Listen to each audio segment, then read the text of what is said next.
Okay, now we're in the second video where we have covered the basic chord shapes.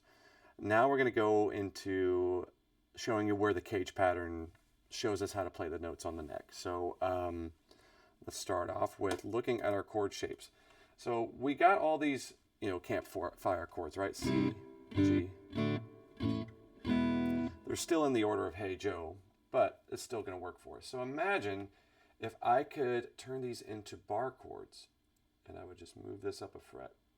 Let's see. Oh, what a mess. So, now the C shape can be a movable chord. So this was C, D flat. You just go up the chromatic scale. D, E flat, E. So we would call this a movable chord shape. G typically would be, I'm going to probably fold on this because my fingers don't really do this. But the idea is you could take this and make it movable too. And you would bar, this would be the bar here. So, say if I was like up here, it's a big stretch. So, if you can't get the shape, being able to see the shape's more important than being able to play it, So with that idea, you could go, A flat, A, B flat, B, C, right? The idea is, we have the root here. So wherever that note falls on, in this case, it would be a G.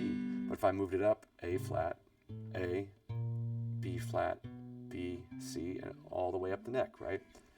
And then this shape would correspond to that. Let's do the same for D.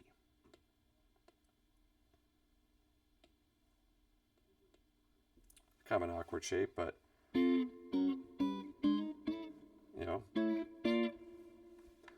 again, I would say outside of E and A, these are a little bit awkward. You might see this shape. I don't really see the G or D shape outside of this exercise, but you will see A and oh no, oh boy. So if I wanted to bar that, that's really common. A lot of times people will play this by laying their ring finger flat. So, not to do another Hendrix thing, but I can't play today. All right, you kind of get the idea. I also think of like Zeppelin's Good Times, Bad Times.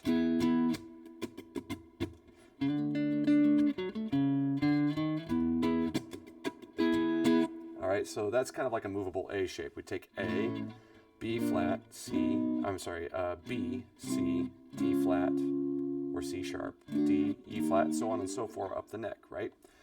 And then last but not least, I say probably the most common movable shape you'll see is the E shape. So we move this up. This is often the first bar chord anybody learns, which would be an F.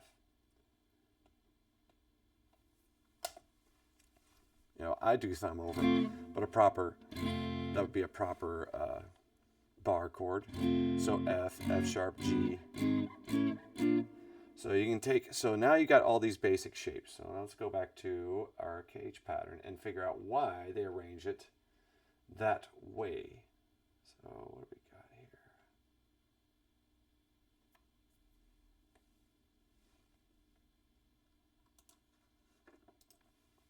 All right, I found it. So you kind of see where they arrange these, where you can see the movable shapes, right? You got your C, and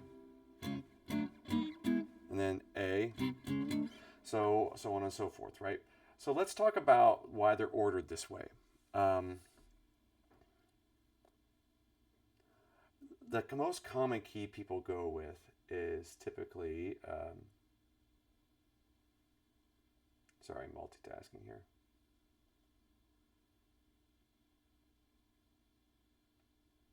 Vertical. There we go. We're going to take the key of D. See if I can get a split view.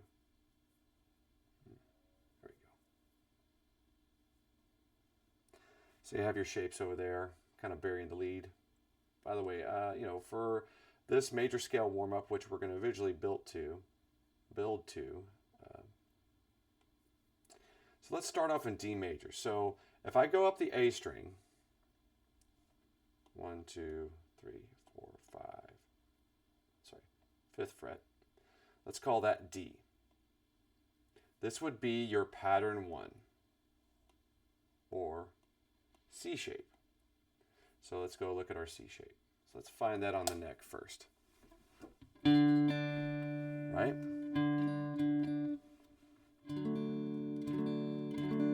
All right. We'll get into the scale the next lesson, but right now let's just focus on the roots. Because a great thing that the CAGED system can teach us is memorizing where these roots are, because that's very important as we go on and progress, learning scales and building chords. Being able to always kind of have these as our guide are going to help us out a lot. So right now I have a ring finger and a first finger there, first finger on the B string. I'm thinking of like over the bridge and far away.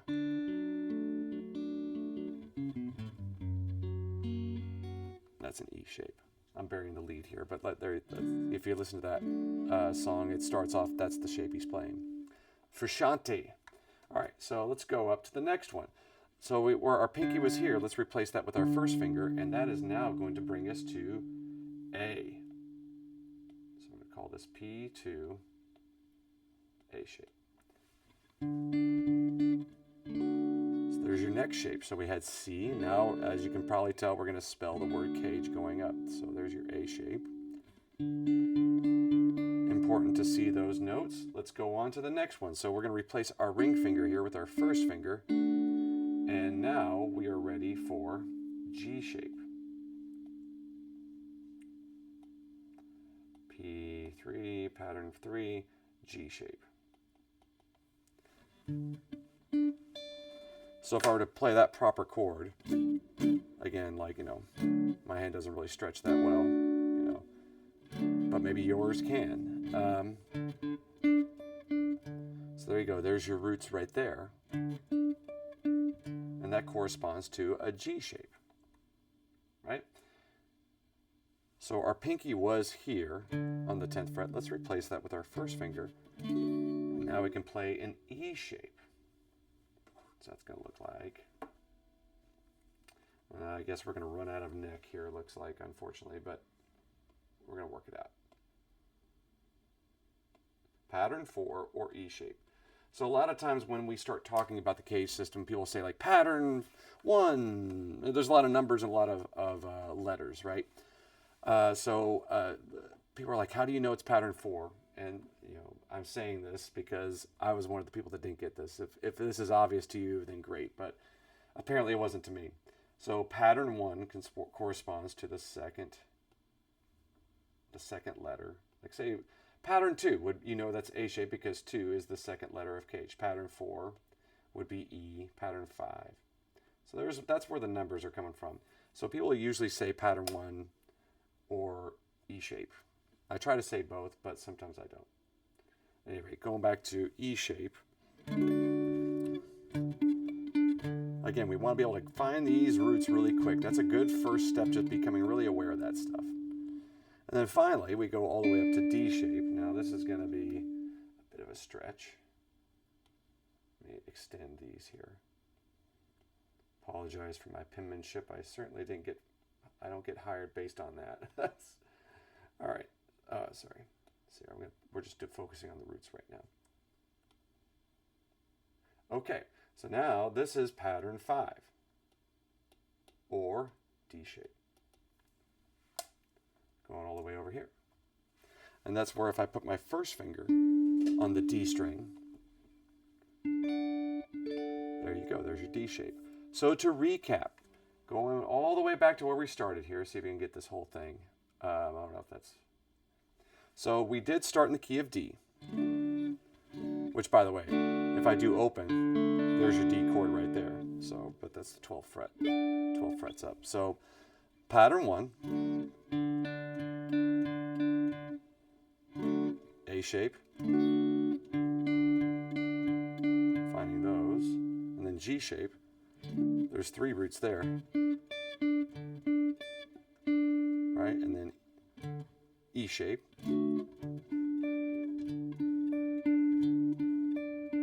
Then pattern 5. This is the first big step towards the CAGED system. So we start off in D because the way it lays on guitar is we can clearly see the 5 shapes. And when they come together and you learn the scales associated with these, which we're going to work on in the next lesson, it opens up the whole neck. So, but before we do that, let's try a drill where we kind of figure out how to go with the CAGED system here. So, so we started in D. Let's say going back to our, I like moving in fourths personally, but let's see here. Yeah, you can see. All right, let's go check this out. So we were in the key of D. I like moving in fourths. That's what we do in jazz guitar a lot of times. We will warm up in scales and fourths, which is what we're building towards. Let's try that with just the scale. So we're going to go to the key of G.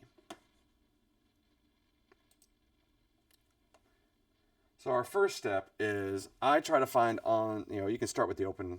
That works for us because that's an open thing, an open chord, a campfire chord. Let's see, if if this is a G shape, quite literally a G shape, what would the next letter in CAGED be? So if we look over here, we're going to see that's an E. And as it turns out, that's the shape we're going to play. So again, we're finding the roots. If I could, imagine like I'm moving this around. So we had the G shape, and now we're going to, and you see where those, the roots are colored, what is that, orange? All right, the next is going to be D shape. And then we run into something, right? Because then we're out of the word of CAGED, right? That's how you spell it. The D is the last letter. In that case, we start back again at C. So we didn't really get to that with the D major, but now we can in G major. So this was pattern 5, D shape, key of G. So there you go. Now that's C shape. We're back to pattern 1. Pattern 2, A shape. Sorry, going back to pattern 1, finding the roots. There's the roots in pattern A. Pattern 2, A shape. And then finally, when we get up to the 12th fret, now we're in pattern 3, G shape. Let's do one more key. So let's go back to our circle of fifths here. So that's going to be, we were in G. Let's do the key of C. All right, if we go back on our neck, let's see. C is going to start, what's the lowest root? We have C. I should have been doing this all along, kind of figuring it out as I go. Now, you'll notice like if I was in this part of the neck, let's say like 3rd fret down, the lowest root is going to be this. And actually you start with an open C chord. But I want to get into a movable shape, so one that doesn't use open strings. So the next available one is, you guessed it, or maybe you did. We started off in C, the next one up, this is C, pattern 1. Pattern 2 is next. And then you just go right up the word CAGED. So there's your A shape, roots there. Then we go up to G shape. So I find that C on the low E string, and that gives me a G. Or I'm sorry, it gives me a G shape in the key of C. If I go up to pattern 4, guitar's going out of tune. All right, and then finally, C shape, or I'm sorry, D shape.